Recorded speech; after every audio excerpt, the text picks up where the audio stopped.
The Byford Dolphin incident. On November 5, 1983, a tragic accident unfolded on the oil rig Byford Dolphin in the North Sea. At the time, commercial diving was carried out using saturation diving systems. Divers lived for days inside pressurized steel chambers on the deck of the rig, breathing a special gas mixture.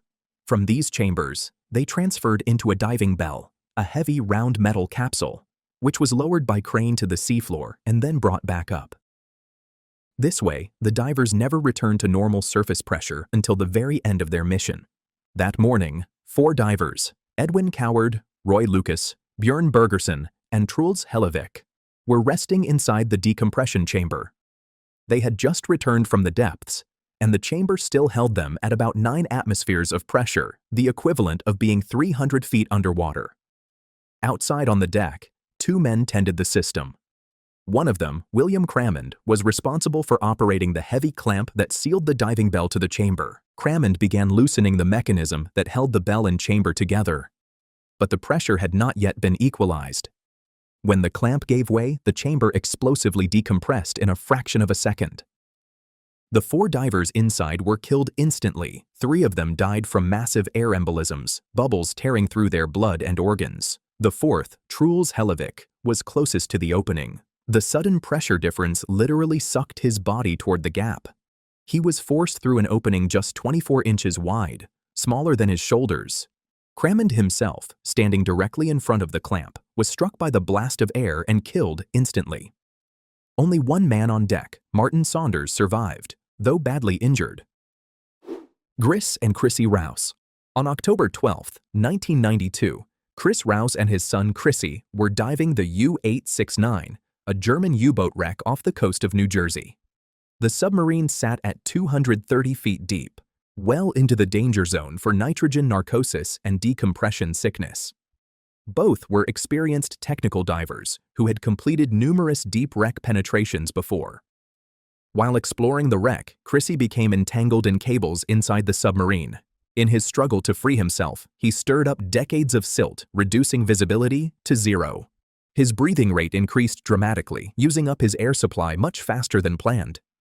Chris, hearing his son's distress, entered the submarine to help. But in the confined space with 0 visibility, both divers became disoriented.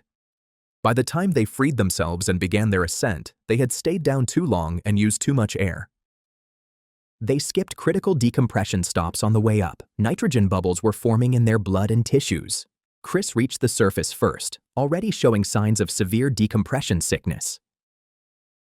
He lost consciousness on the dive boat and died shortly after. Chrissy made it to the surface moments later, but the bends had already caused massive damage. He was barely conscious, unable to speak properly, and died about 3 hours later despite attempts to get him to a recompression chamber. Yuri Lipski. On April 28, 2000, Yuri Lipski, a 22-year-old Israeli-Russian diver, died in the Blue Hole in Dahab, Egypt. His camera captured the entire thing. The Blue Hole is a submarine sinkhole that drops to about 420 feet, with an arch connecting it to the open ocean at 184 feet. Lipski was diving alone with a single tank of regular air. As he descended past safe recreational limits, nitrogen narcosis set in. The footage shows him descending rapidly, unable to control his buoyancy. At around 300 feet, his movements became completely uncoordinated. The camera shows him hitting the sandy bottom at about 380 feet. A cloud of sand erupts around him. His breathing can be heard becoming increasingly labored through the camera's audio.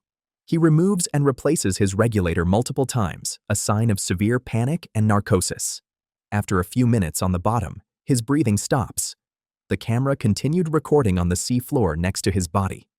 When recovery divers retrieved his body days later, they also brought up the camera with its horrifying final footage. Sheck Exley. Sheck Exley was one of the most experienced cave divers in history, with over 4,000 logged dives. On April 6, 1994, he attempted to explore Zacaton, a water-filled sinkhole in Mexico. He planned to reach 1,000 feet, which would have been a world record. Exley descended along a guideline, breathing trimix gas. His dive partner Jim Bowden descended on a parallel line about 30 feet away. At around 800 feet, Bowden had equipment problems and began ascending. Exley continued alone.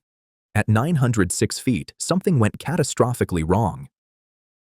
When his body was recovered 10 days later, at 879 feet, still clipped to the guideline, investigators found disturbing evidence. His main regulator was out of his mouth. His backup regulator was tangled in the line. His depth gauge showed he had reached 906 feet before ascending slightly, then stopping. At that depth, high-pressure nervous syndrome causes seizures and uncontrollable tremors. The pressure itself can cause regulators to free flow or malfunction. Whatever happened, Exley died alone in the darkness at nearly 900 feet underwater. Agnes Milowka. Agnes Milowka was an accomplished cave diver who had worked on James Cameron's film Sanctum. On February 27, 2011, she was exploring Tank Cave near Mount Gambier in South Australia. She entered a narrow restriction known as the Rock Pile, about 550 feet from the entrance. The passage was so tight she had to remove her tanks and push them ahead of her.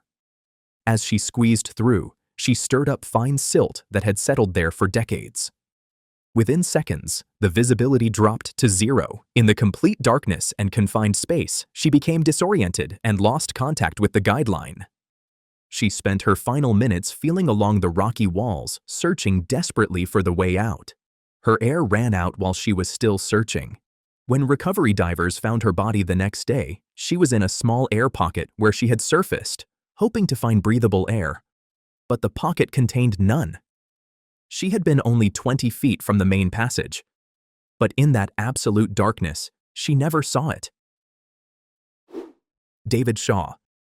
David Shaw was an Australian technical diver who became obsessed with recovering bodies from deep caves. On October 28, 2004, while diving in Bushman's Hole in South Africa, he discovered the body of Dion Dreyer, who had died there 10 years earlier at a depth of 890 feet. Shaw decided he would return to recover the body.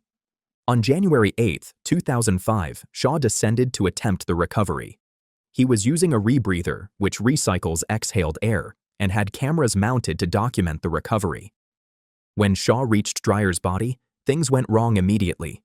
The body, which had turned into a soap-like substance called adipocare due to the cold water and lack of oxygen, was much lighter than expected.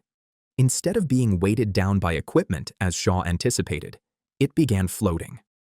Shaw struggled to get the body into a body bag using much more energy than planned. His breathing rate increased dramatically.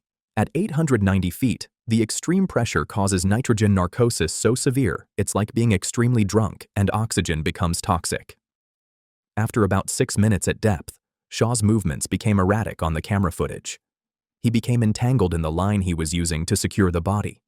His last movements showed him trying to cut himself free with his dive knife, but he was already too impaired. He lost consciousness and drowned. When his body and Dreyer's floated up days later, they were still entangled together.